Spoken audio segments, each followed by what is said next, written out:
Bonjour tout le monde, ici Mathieu Hodgson de jardinierparesseux.com. Donc aujourd'hui, je vais vous montrer comment installer un système d'irrigation simple pour votre balcon ou votre terrasse. Donc, moi, ma problématique, c'est que j'ai tendance à voyager beaucoup. Et puis, des contenants, des pots sur un balcon, sur une terrasse, il faut arroser ça quand même assez régulièrement. C'est pas comme un jardin en pleine terre. Et puis, si je le fais pas, je risque de perdre mes plantes, mes légumes. L'année passée, je suis parti en vacances pendant à peu près une semaine. J'avais quelqu'un qui était venu pour arroser, mais c'était pas assez. J'ai perdu mon plant de courgettes, à ma grande déception, parce que j'adore les courgettes. Donc, cette année, j'ai décidé d'installer un système d'irrigation assez simple. Comme ça, je n'aurais pas besoin de m'inquiéter de mon jardin pendant que je suis parti. Puis je trouve aussi que les systèmes d'irrigation comme ça, qui sont au goutte à goutte, donc il y a juste un petit peu d'eau qui sort en même temps, ça peut être une façon très efficace d'arroser en même temps, plutôt que d'envoyer le boyau d'arrosage à pleine force qui va déplacer de l'eau et de la terre. Je trouve que c'est un bon système d'irrigation. Là, on ne parle pas des systèmes typiques professionnels qui ont des jets qui envoient l'eau dans les airs. Donc, avec ces systèmes-là, on perd beaucoup d'eau à l'évaporation. Dans ces cas-ci, l'eau sort du boyau tranquillement et a le temps de pénétrer tranquillement dans le sol. J'ai acheté un ensemble d'irrigation pour les balcons. C'est assez simple. Je pense que pas mal n'importe qui pourrait installer ça eux-mêmes. Je vais juste vous montrer un peu les différentes composantes. Donc, j'ai ici un filtre qui va aller là, à ma sortie d'eau.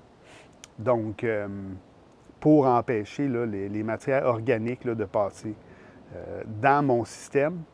J'ai aussi un régulateur. Le régulateur, lui, il va contrôler le débit de l'eau. On ne voudrait pas qu'il y ait trop de puissance qui passe dans notre système. Bon, ça pourrait l'endommager. Ici, j'ai l'adapteur pour rentrer mon tuyau qui est ici. Là. Donc, je vais pouvoir venir adapter ma sortie qui est 3/4 de pouce, si je ne me trompe pas, à un tuyau d'1/4 de pouce. J'ai aussi ici un adapteur, un raccord en fait, en T, donc qui permet de mettre le tuyau d'un côté ici, que l'eau ressorte de l'autre côté, et puis qu'on mette un autre tuyau ici, un autre boyau qui va aller à notre pot. Bon, ici, on a un petit clip pour fixer notre boyau au besoin sur une structure en bois, par exemple. Et puis ici, j'ai deux buses. Donc, ce que ces buses-là vont faire, c'est que ça contrôle le débit d'eau. Donc, si j'ai des plus gros pots ou des plus petits pots, je peux choisir une buse différente. Donc, celui-ci, c'est 1 gallon par heure.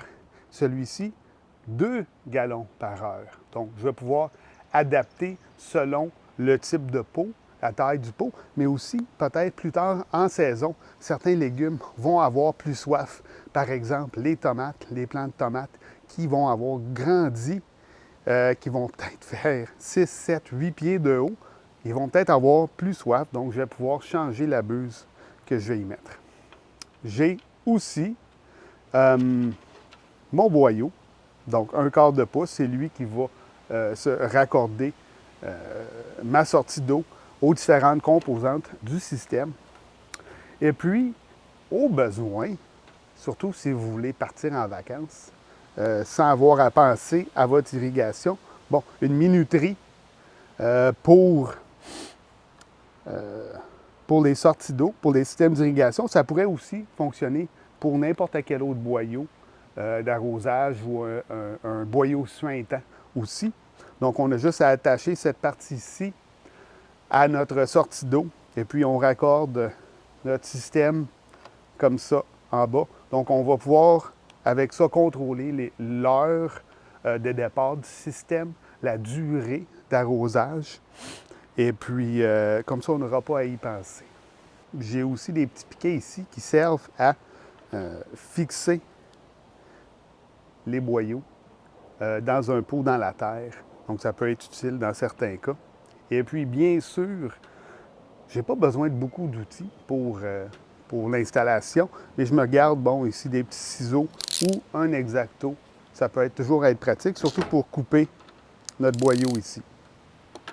Donc, la première chose à faire, ça va être d'installer ma minuterie. Donc, parce que c'est celle-là qui va contrôler le débit d'eau qui va allumer et fermer le système. Donc, j'ai juste à visser ça sur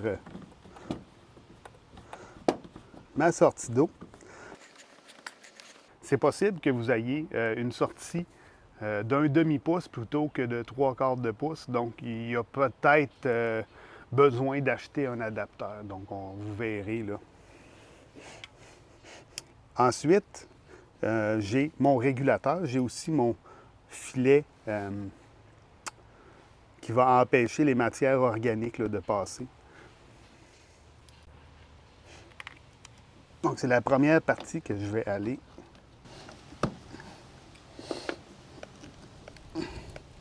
Bon.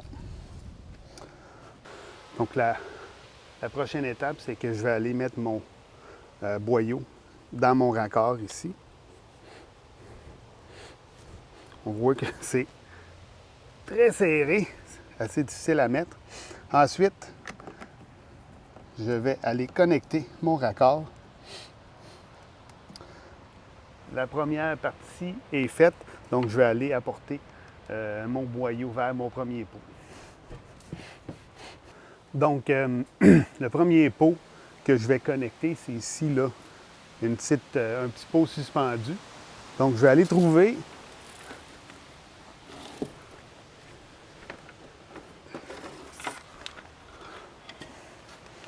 mon boyau. Et puis, je vais le couper tout simplement.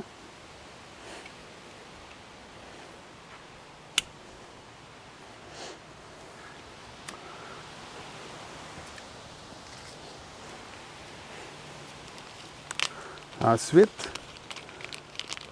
je prends un raccord en T parce que je vais vouloir continuer mon boyau.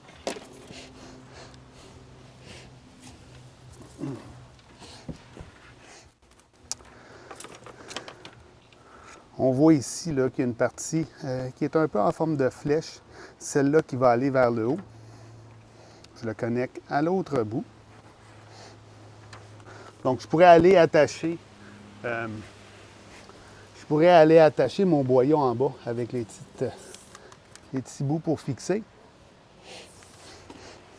Donc, je ramène ça jusqu'ici. Je coupe.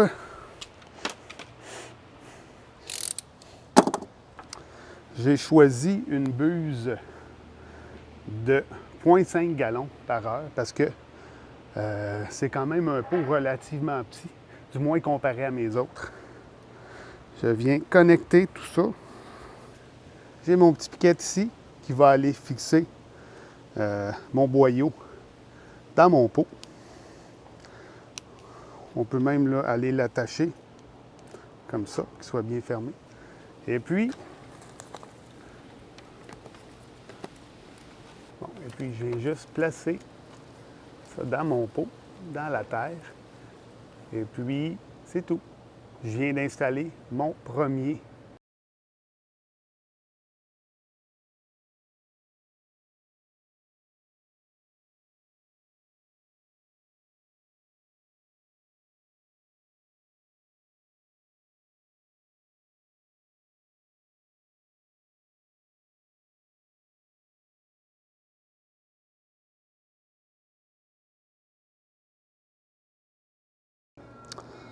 Bon, juste une Une dernière petite fois, là, on va réviser là, comment ça fonctionne pour être sûr que vous avez bien compris. Donc, ça, disons que c'est mon eau qui arrive là-dedans. J'ai le petit connecteur ici, en T. OK. Donc, par ici, c'est l'eau qui va continuer jusqu'à un autre pot. Donc, ça ici, là, c'est la sortie pour mon pot.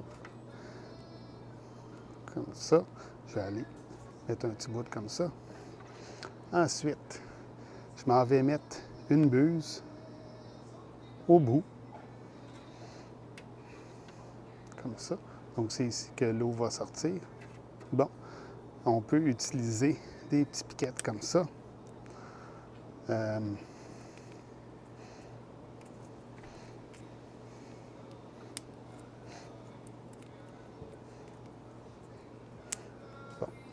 qu'on va aller fixer comme ça.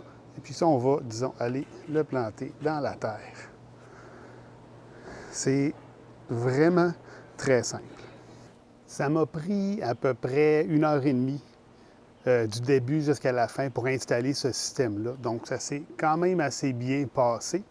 Le prix pour tout ça, en dessous de 200 $, taxes incluses. Donc, bon, c'est un petit peu dispendieux, mais si vous en avez les moyens, ça vaut la peine. La dernière étape, et peut-être la plus compliquée de toute cette installation-là, c'est juste de vérifier, voir si ça fonctionne bien. C'est de voir est-ce qu'on a mis la bonne buse pour le bon pot. Peut-être qu'il y a une plante qui boit beaucoup plus que d'autres, qu'on doit changer de buse pour quelque chose qui s'égoutte plus rapidement. Donc, c'est vraiment ça qu'il faut aller voir. Aussi, la durée de l'irrigation qu'on va mettre sur la minuterie.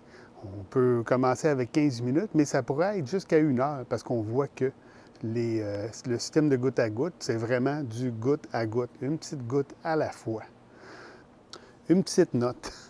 Moi, j'ai fait une grave erreur en installant mes buses. Je les ai mis dans le mauvais sens. Donc, l'eau sortait en jet plutôt de sortir une goutte à la fois. Donc, quelque chose à vérifier là, avant qu'on commence l'installation. Mais c'est quand même quelque chose qui est assez simple à faire. Et pour les personnes qui ont à quitter leur domicile et qui ont un grand jardin là, en pot comme ça, je pense que ça vaut vraiment la peine.